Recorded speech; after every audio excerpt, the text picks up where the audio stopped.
Hey everyone, this is Steve Becker, Whiskey 9 Delta X-Ray Echo, coming from our Hamshack along with Kelly Katie 9LQW. And today's project, we are going to build a communication speaker out of an ammo box. And this is one of mine that I've completed. And you can do the termination any way you want, but oh, look at that beautiful hand stickers. And of course, hey, DX Engineering. Anyways, very simple, fun project to build, rather inexpensive, all depends on how you elaborate you want to get. Doesn't require armchair engineering. Very fun little project. You can take this anywhere. We'll be back from the workbench to show you how to build this. 3, 2, 1. Hey everyone, we're back from the workbench in the shack. And here's our ammo box that we're going to build our speaker from. You can find these anywhere, Menards, Harbor Freight and so forth. Really economical. The speakers that I'm using, I have a gross of them that I found that came with the wiring harness. I did have to remove the speaker plug because it was the wrong type. From home, or if you buy it, you can use standard 18 gauge speaker wire if that works good for you. Again, you can use what you might even have something on at home. Some sandpaper. When you're done drilling and cutting your holes, you'll need some sandpaper to file down the edges, preferably on the inside to not mar up the face. If you can find them, or you don't need to use them, but this is what I had a few of these laying around, found at a swap meet, and these were for home stereo speakers. And those are spring-loaded terminals, and you'll see that the one that I just showed you at the beginning of the video, that's what I used when I first built these. In the backside, you can either crimp connector or solder. I prefer solder. Vibration, wires will come loose. Bag of hardware. You'll need a certain length or type of screws. Just one example here, and these are obviously too long, but 10 by 24 by ½ inch is what I'm using, ½ inch in length screw. But screws like this and assorted nuts, and you'll need 4 of them, 4 of each, to mount the speaker to the box. And again, under $1 for most of your hardware you'll need. 1/8 inch speaker jack. That's the common thing used on any transceiver or receiver, or even scanners. Use that same type of little plug. You can buy those off of eBay or Amazon. Relatively inexpensive, unless you know of a Radio Shack. Might even find an old speaker laying around that's dead, and you could take the cord and plug off of it and do the same thing. Few pieces of heat shrink tubing, we'll need that. And there's some extra different types of small nuts and screws that you could possibly use. It all depends on what type of speaker and what type of grill you have. Either a grease pencil, commonly used for metal work, or a real fancy Milwaukee fine tip ink marker pen. And this you want to do especially for marking your speaker hole and the 4 mounting holes. You'll want the black tip marker. Seems to work really well. Good set of drill bits, and there's probably only 2, maybe 3 that you'll need, but a good set of sharp drill bits, nippers, stripping pliers with cutters on them. You might need just a little piece like from a whip antenna or something, just for dabbing on the flux on your terminals, because you'll have to solder at some point.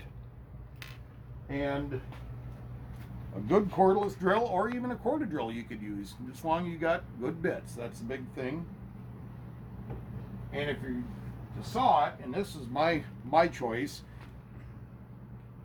saber saw, or jigsaw it's called, and this is a variable speed. And what's really handy is when you drill these boxes out, I did on each side, I drilled a pilot hole large enough to fit your hacksaw, your saber saw blade, to get down in there. But you want to do a low speed, because that plastic will jump bad and you could actually damage the case. But I did a slow to variable speed. Just make sure that you got your shoe is square when you're cutting. A good bill list. You might, a good thing to keep on hand. Start it off. What am I going to need? Wire, type of speaker plug, soldering equipment, different screw components, so forth. But that's something I wrote up just to kind of keep on hand. Like I said, typically you only need 2 different drill bits for doing this. But once you have this, you got all your equipment laid out, your soldering station's ready, and you got your box all sanded down nice and neat and clean on the inside, then we're going to start mounting your speaker on there. We'll get this jigsaw out of the way.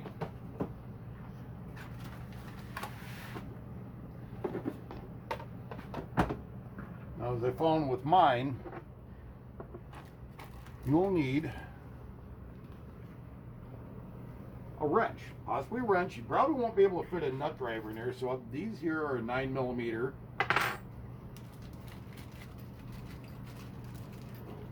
And lay everything out. Hopefully it doesn't blow away.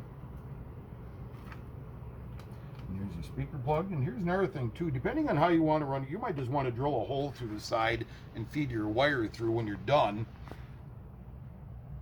That's a wire loom grommet, commonly used in vehicles. And it does have a lip to it, so it might be snap that right into the case and just feed your wire through there.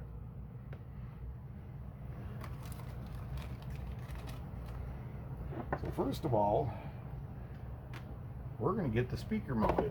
And what I'm going to try You want to tell us about what you did there first? Oh, sure, the termination. Now these are I found at a swap meet, and these are used for power supplies or speakers, and I chose to use one of these little gems and drilled it out. I took this does come apart, and you can see the inside of it there, so I used a backing plate for reference, marked my holes, drilled them out, same thing, hand sanded down a little bit to get the burrs out of there, clean everything out, tighten it back down. Now I will be separating this wire, so there will be a link going from the speaker approximately 6 to 8 inches long, where I will cut this, separate it, tin the wires, and solder those to those 2 points.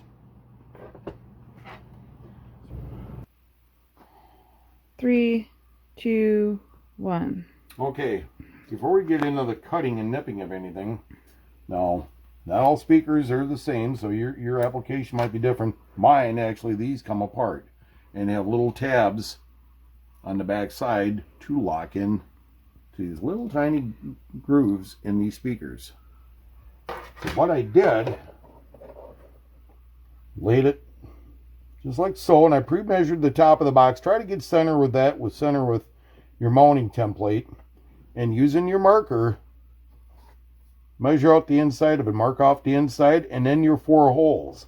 And once you have those and you can clearly see it, what I did was at 9 o'clock and 3 o'clock, I drill a pilot hole large enough for your saber saw blade to drop down inside.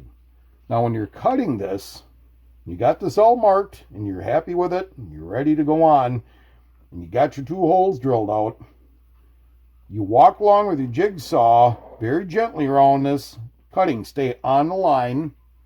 Like I said, I like using the variable speed jigsaw because one goes on and off. It's everything right now or nothing, and you can make a mess out of things. But when you cut the bottom, it's very simple. It's when you get to the top, and I'll have to grab the jigsaw, you will have to watch. You notice you have to keep your shoe above and right on this. So you have to cut the very top portion very slowly. And again, mind you, you're going to be about a 1/4 inch away from the box. So you're going to have to do it slowly. Just take your time and cut along the line. And once you have that all off, that piece out, you take your piece of sandpaper, file down on the inside, sand it down, get all the burrs off of there as much as possible, especially around your screw holes. Now, and we're done with our marker, we can put that away. We're going to mount our speaker in place using the supplied hardware. And this gets a little tricky because you don't have a lot of hand grip. If you got big hands trying to do this inside, you're going to find your hands are going to fumble around a little bit. So what I'm doing, and you don't really have to measure it, but I want to leave a little extra. I'm going to just go hold my finger down and cut right in there. Doesn't have to be precise. Remember, this is a fun project. You don't need to incorporate armchair engineering into this. Have fun with it. And we're going to strip those back a little bit. And then carefully strip, and we're going to get these.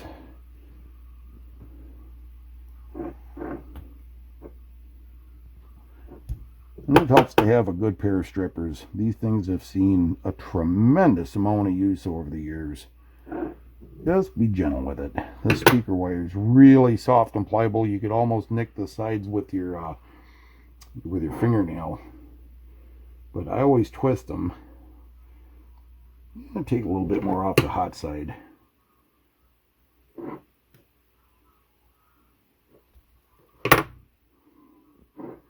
Keep it twisted, keep it tight. There you go. Just like that. Now, your speaker, this one in particular, will go inside. Now, this already has strain relief, so you don't have to worry about the wires getting pulled. What I do is I want my terminals facing downward. And this is where it gets, this is the fun part. Oh, you cannot believe the excitement you're going to have here is trying to hold 3 things at once. So we're going to take one screw.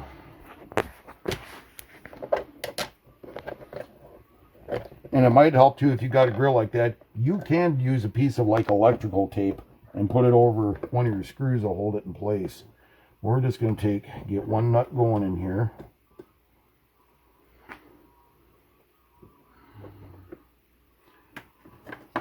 And I did not grab a screwdriver, did I? No, I did not. So we're going to grab a handy dandy screwdriver off our craftsman rack.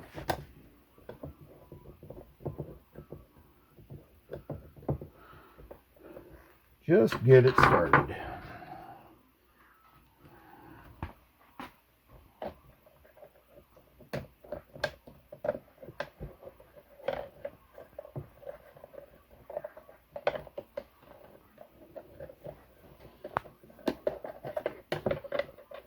Now these speakers came with an extra plastic bushing. You don't really need them. I found it's actually a little bit better. With these, don't even mess with them. It's not going to change the dynamic range of your speaker whatsoever.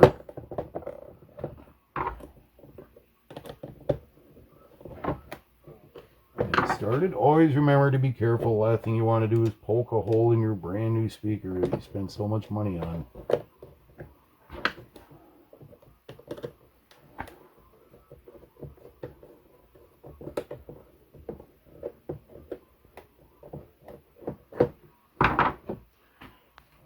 Go on to the next one. At some point you might have to tip it just a little bit. Just like that, cheese right through there.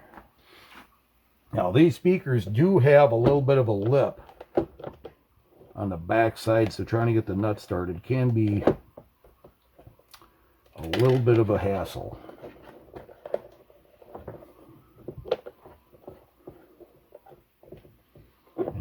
Need to, you might actually end up having to trim one corner of the speaker off when you're trying to get your nuts in place.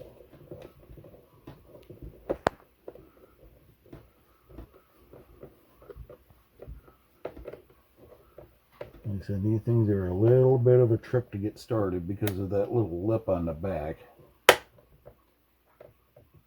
Let's get one going there.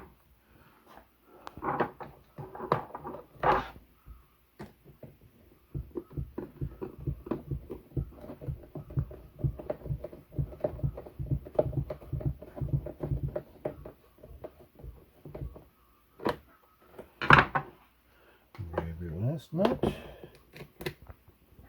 A lot of times all I'm doing, if you can't see inside there, I'm literally just holding the nut right on my finger like that, flat, right against the shank of the screw. You can get it started and gently hold it in place. And if you're lucky, and I did, those set right in there and I didn't even need my wrench yet.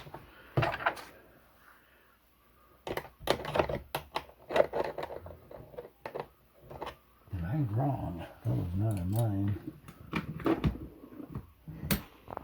There's my 9.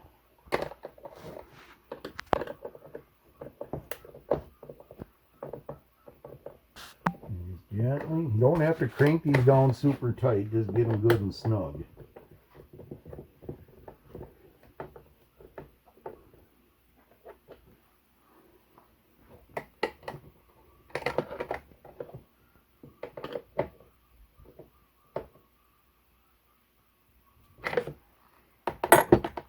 Walk around to each one and tighten them up.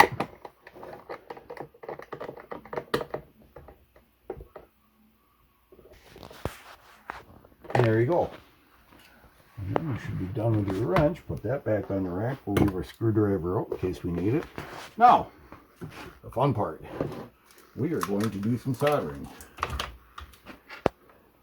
This is just an old piece from a whip antenna. It's all that is. It's just a little piece of stinger. You could use a little brush they make for soldering and whatnot, but that's all I'm using as an applicator. You get a good amount of the golden amount on there, and we're going to go right down inside there. Now I've already sanded these contacts off to help with the solder flow. And it might be a little bit overkill, but you know what? That's okay. Then we'll bring up our wires.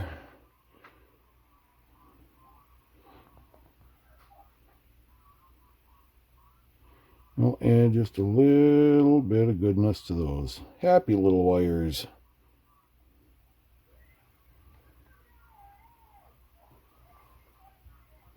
Okay, then we'll go to our handy dandy soldering station. Get just a little bit of solder on there. And we're going to tin our wires, and I'm not going to go quite all the way down.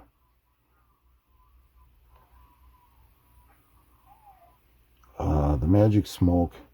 We've all seen this. Just like that. Remember, it's hot. Now make sure when you're gonna make your connections next. Which one? Your copper wire is your hot, your silver wire is your ground. So we're gonna very gently go down the side here and wrap that around. Pull just a little bit extra out. Just bend it right over top, just like you're doing a horseshoe. And we're going to do just one to begin with. We want to make sure that little rascal really takes off home.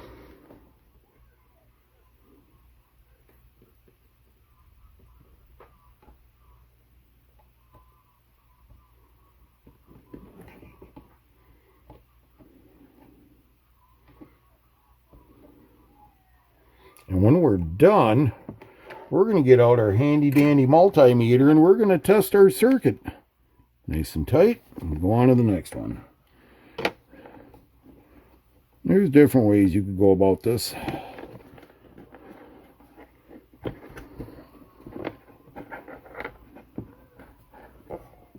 Kind of hard to see everything with my big hands down in the way, but such is life.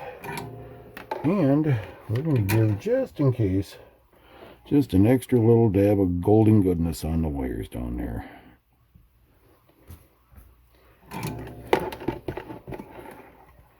And just for I've got to see what I'm doing here, so we're going to get down in there with the, come down with your flux or your solder, probably right up on top like I'm doing, and let her feed right down in.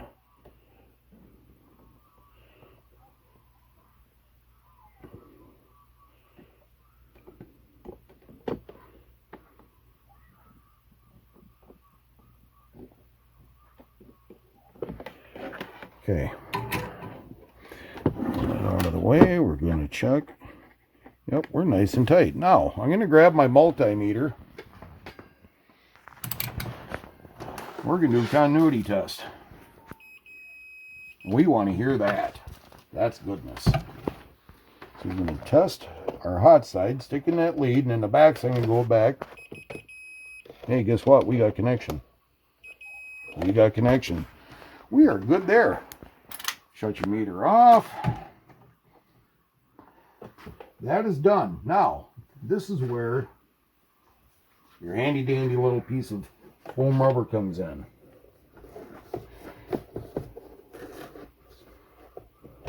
And this is grooved just enough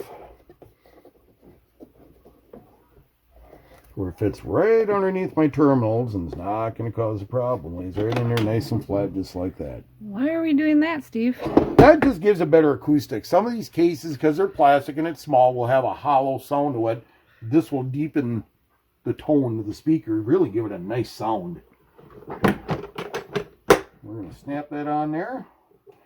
We will next apply our speaker grill. And these ones got fancy little tabs to them. Now, if you get into something like this, and I've encountered with these, if the grill doesn't want to sit in there tight, if it doesn't want to stay on there properly,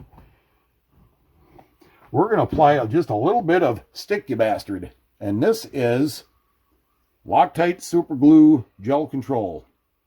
And you might need to go, and I've done these with mine, I've put just a little dab in the top and bottom. You don't want to overdo it, because if you ever got to take this off, you know, you can just take an X-Acto knife and slowly cut that little glue seam off and you're done. I got lucky. That one's working just fine. So now we're going to do our terminals.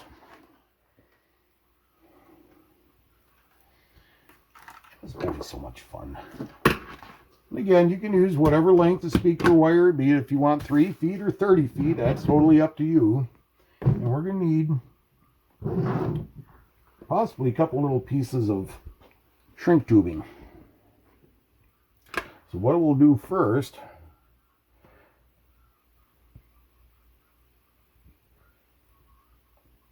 now you're wondering, what's he doing that for? Well, when we do our terminals here, I'll slide that up and heat it to keep the wires from possibly getting pulled apart. And again, about an inch and a quarter, somewhere in there is just sufficient. Doesn't have to be a whole lot, as long as it's happy. We'll move that out of the way. And we're gently, very gently going to strip our wires. Now mind you, most common communication speakers are 8 ohm. These are 4. These were a deal. Got them. They sound really, really nice. So you don't have to be elaborate. You can use just whatever you can find to make. And in fact, I've found certain CB radios, and there we go with eye rolling. Some of the larger, like Cobra and Uniden CB radios with a larger case, commonly come with a 8 ohm 5 watt speaker that really got good sound, and you can incorporate a speaker like that if you find one in a junk pile.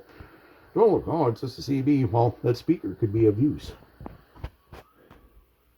And it'll save you some money versus buying something off the internet, unless you like spending a lot of time on there.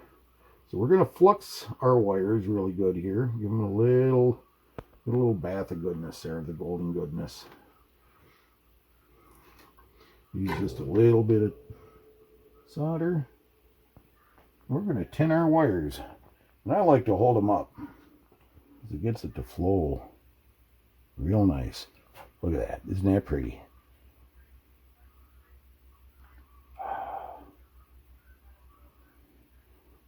Dab them once more.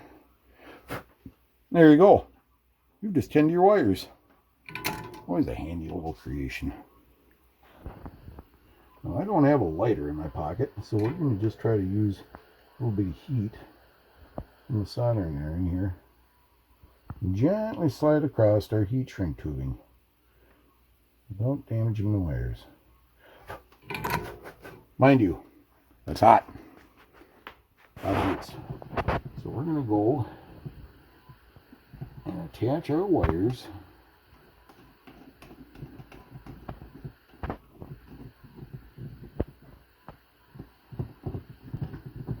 and these commonly have a hole drilled through them from the factory. Really nice.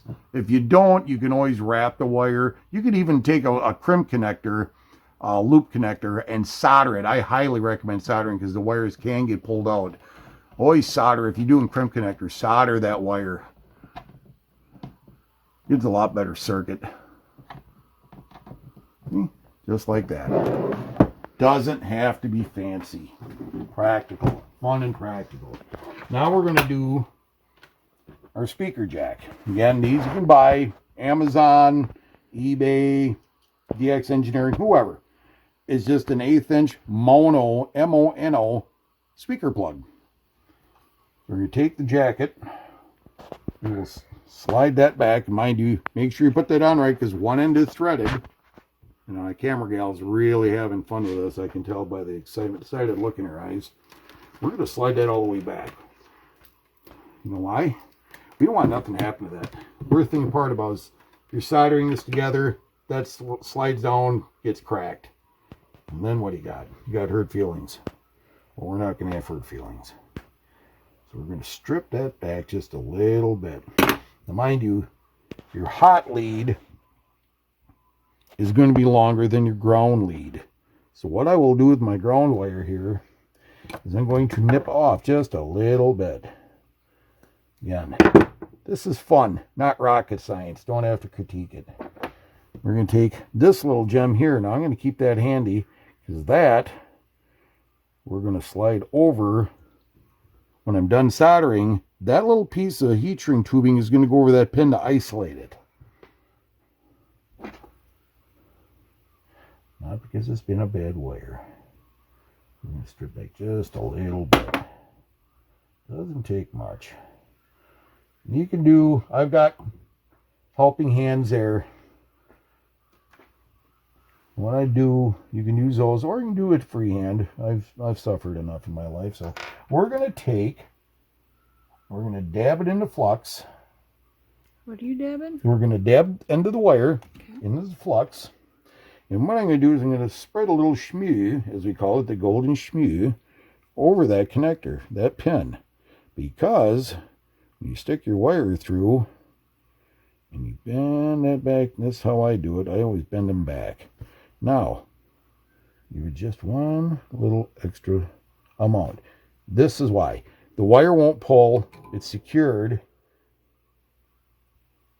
And when you go to solder it, it stays in place. Oh, the golden smoke. Maybe just a little more. A little more happy solder. Now, if you can see in the camera, we got a nice little clean solder pad there. Isn't that pretty?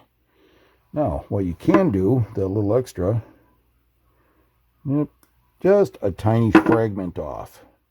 Then we'll take that to isolate it. And again, book of matches or an old Bic lighter works wonders, and I did not grab one out of my other soldering kit, so we're just going to use a soldering iron. Why? Because it produces heat. So, got your hot wire connected. It's isolated. Now we're going to strip back the ground wire.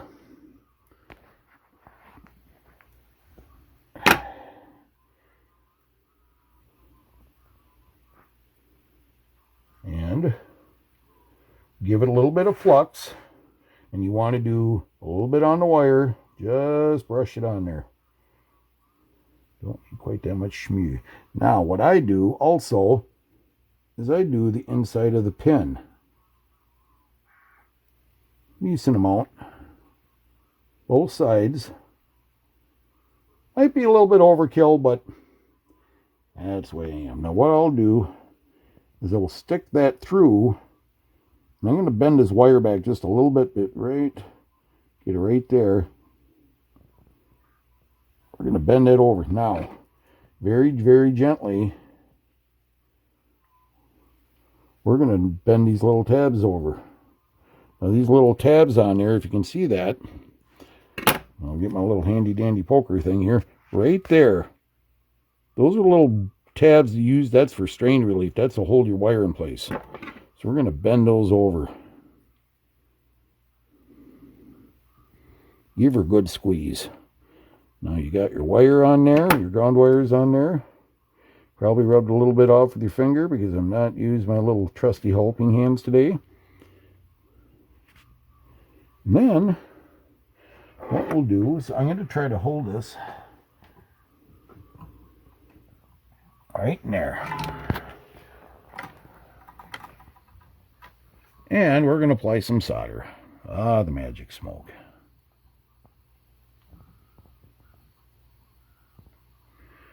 Now mind you, there's that little hole in there.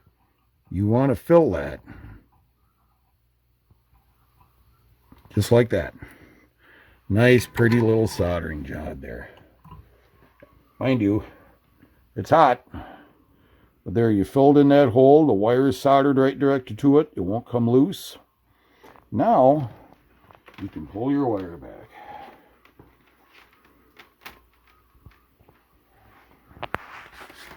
Double check your work. Everything looks clean and neat.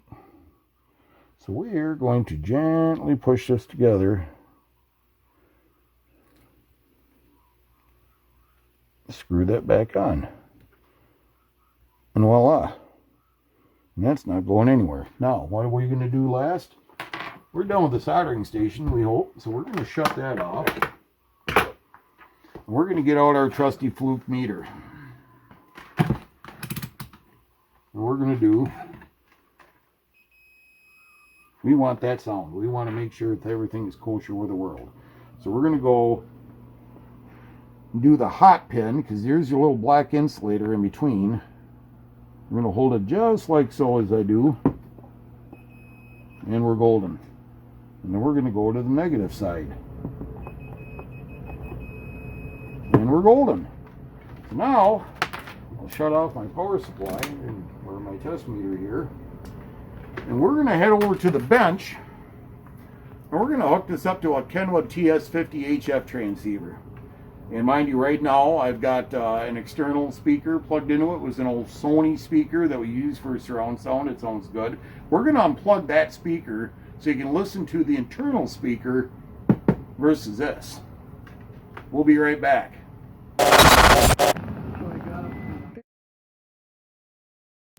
Hey everyone, Steve, W9DXC. We're back at the helm. We're going to plug in our new speaker we just made. Here's our Kenwood TS50 HF transceiver. This is that Sony speaker I was just talking about. And that's got good sound. What we're going to do is I'll unplug that speaker. And the bands are busy today.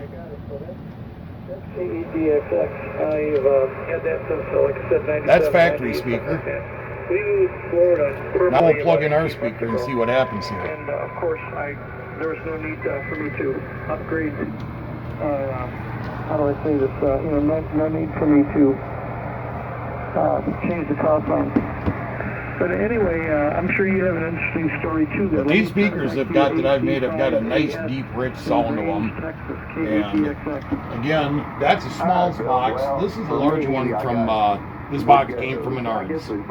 But 3 years I'd go there all the time, and sometimes he'd let me but there's your fun little project for the day. You're sitting at home, you want something to do, you want to improve your shack or your portable goal system, and these are just a fun little deal. Plus it gives you a little extra storage space if you've got extra cables or whatnot. You can always, Ziploc bags work wonderful, or even tool pouches, zipper tool pouches from Milwaukee and so forth.